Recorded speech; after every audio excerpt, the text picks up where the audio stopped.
Hi there, Shiv from Think Life Coaching, my friends. Good to connect with you on video.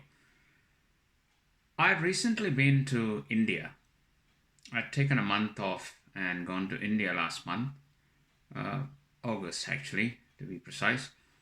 And after I came back, I realized that there were certain lessons that I learned during my trip there. Actually, not learn, because these lessons are not new, but certain lessons that were reinforced and certain lessons that I might have forgotten about. And so I thought I'll do a video series talking about 6 lessons that I learned from my trip to India. Now, I'll start that series in my next video. So, as a precursor to that, I just wanted to share with you my feelings about my trip to India. Now, you see, I'm originally from India, as you all probably know. But I've been outside India for over 25 years. I go back every 3-4 years.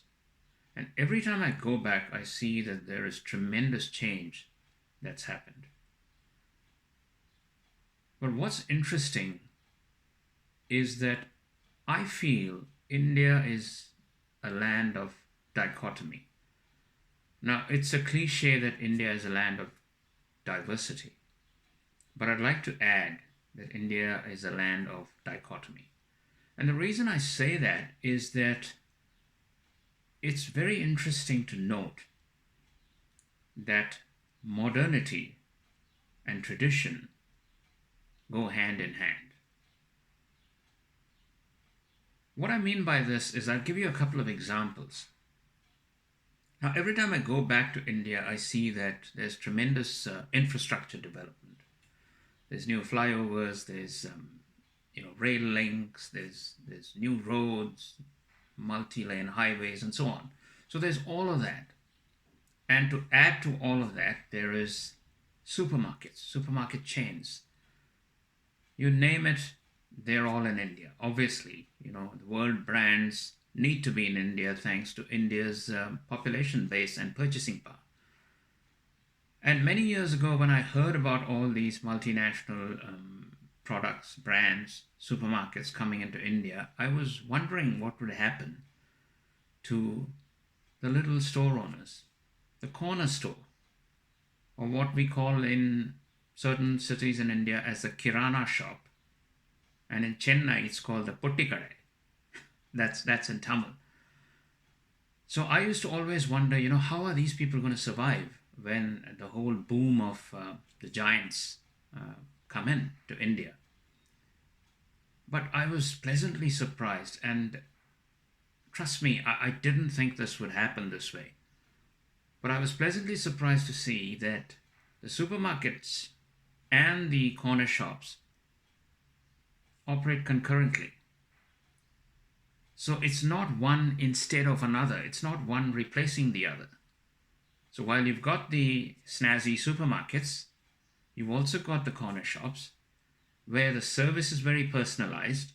Even though they've got thousands of customers, they seem to remember the names, they seem to remember the preferences, and the kind of personal attention you get there is beyond the reach of any other big store. So they're going hand in hand. So there's one dichotomy there. The other one, India is going tech, it's going digital, everything seems to be electronic now, and so on. And obviously, there's so much of online stuff, and there's call centers and all that jazz. But the current generation, a big majority of them, still follow tradition. Now, this time when I was there, I was invited to an engagement party. The bride and bridegroom in their 20s. Both of them are in IT. But they had an arranged marriage with all the traditions of a typical Indian wedding. And I was told that this is not an exception. Over 50%, some people estimate, it could be more than that, of the youngsters still choose arranged marriage. And the marriages happen, with full tradition and orthodoxy. Now, I mean, arranged marriage versus love marriage, that's that's a debate for another time. But when I was there, I just thought it was a wonderful throwback, in a sense, to, 40, 50 years ago. But it's not a throwback because it's still happening, and it's happening on a large scale. So it's this sort of dichotomy. You've got modernity, you've got development, you've got growth, all of that happening, but you're still maintaining your traditions, you're maintaining some of the practices, the rituals, even, I mean, however meaningless they may seem to a lot of other people, but to the people who are doing it, there's obviously a lot of meaning. So I found that, really calming in a way, because you don't want new things completely replacing the old, unless the old isn't working at all, right? And centuries old traditions, thousands of years old, it would be hard to say that they're not working. So that was, that's an impression that I got even in the past when I've been to India, but it was brought into focus even more this time, because, I just happened to be in places where there was a lot of tradition around me, there was a lot of spirituality around me. Um, so I thought, as a precursor, I'll just talk about what I felt when I went to India. And this dichotomy, I'm sure it exists in other countries too, but I haven't visited too many countries in the world. I've just, been to a handful of them. And I don't find that dichotomy where I live now. It's rather homogeneous, whereas in India, there's a lot of variations around you, and yet they all seem to go together without too much of clash. So I will see you in my next video, which will be the first lesson that I've learned on my trip to India. Thank you for watching this one, and I look forward to seeing you in the next one. Bye-bye. Hi friends, it's Shiv from Think Life Coaching, and thanks for joining me. Today I want to share with you the first lesson that was reinforced to me during my trip to India. And this lesson was on resilience. Now, we all know what resilience means, right? It's the ability to bounce back after a setback. It's the ability to get back up if you've been knocked down. And we all know the value of it. It's not new. It's not a new concept. But how often do we apply it? How consistently do we apply it? And during this trip of mine to India, I visited an orphanage. This is an orphanage that basically rescues orphans off the streets. Kids who have lost their parents or whose parents have basically abandoned them. And this orphanage rescues these kids because otherwise they'd fall into the hands of the wrong people and all kinds of horrible things happen with them.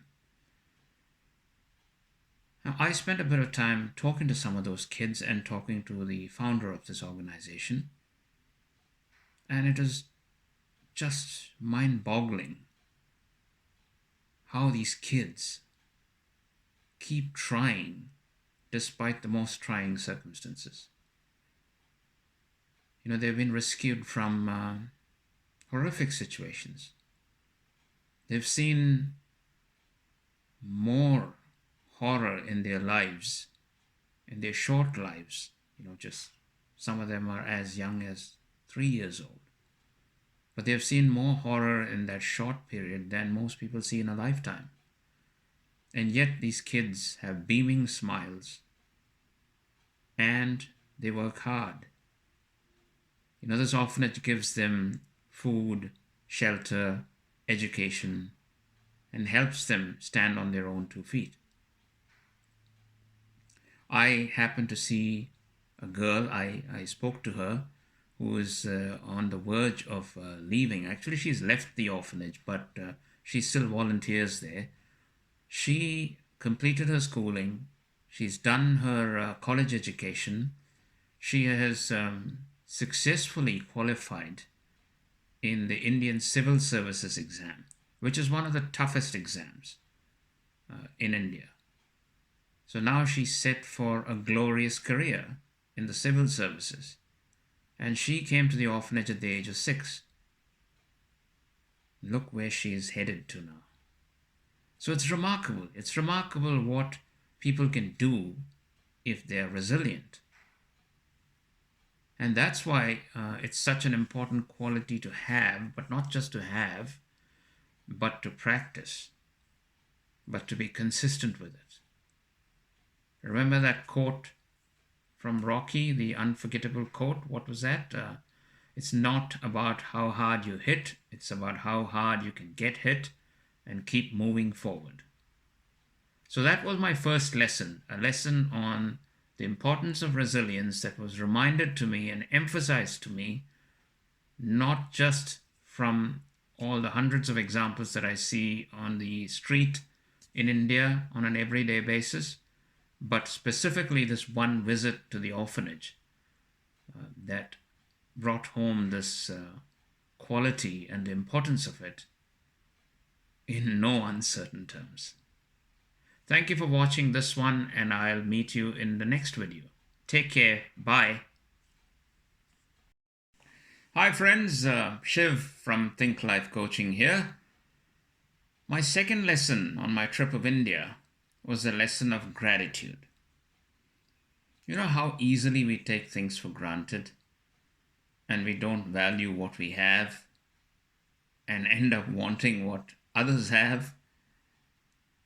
But this lesson of gratitude was reinforced during my trip because I saw so many people grateful for the situation they were in, even though from the outside that situation may look rather undesirable. You know, there were things that I realized how easily we take for granted. Like here in New Zealand, a sunny day is a big deal, except in peak summer. For the rest of the year, you know, if the day is sunny, we feel really grateful. But in India, you take sunny days for granted because 98% of the time where I was living, it was sunny. It wasn't even an issue. It wasn't a subject for debate. Here, you know, it's always a topic that comes up about, oh, it's a great sunny day. Oh, you know, we haven't seen sunshine for so many days and so on. So it's the value that we give to something that we get rather easily. We don't value that enough. And on the flip side, you know, in India, when you get the frequent power cuts, I realized that I take uninterrupted power that we get here most of the time for granted. We don't think about it. So I think, you know, a lot of this gratitude feeling that I was getting was in part because of the temple visits that I was making on this trip. I visited a lot of temples this time, which I don't usually do. You know, whether you're a believer or not, when you're in a place of worship, you know, which is crowded with people who are all there to offer prayers, I think there is the air is charged with some kind of spiritual energy. And so I felt that. You know, there was a couple of temples we visited where the crowds were unbelievable. I mean, especially if you're coming from a country like New Zealand where there is only 5 million people, you know, going into a temple like that and getting crushed by strangers, waiting for hours.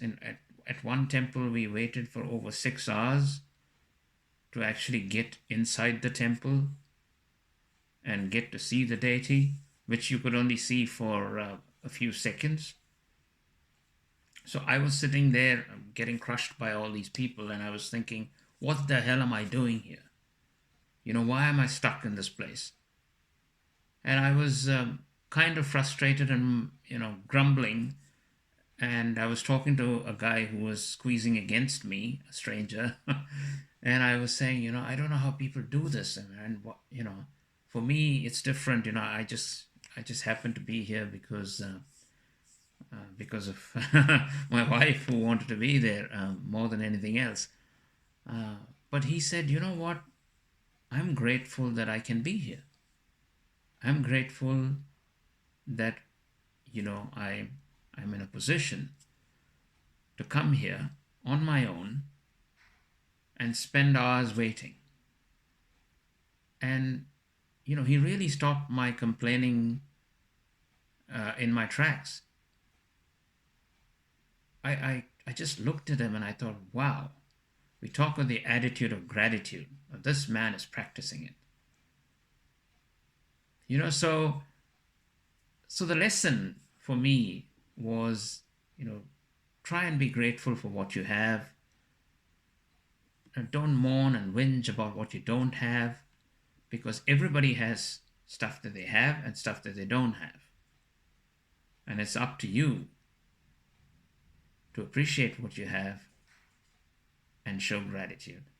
So that was my second lesson from India. I'll see you in my next video. Thanks for watching. By the way, I hope you're enjoying this series. I mean, if you aren't enjoying, you wouldn't be watching this, would you?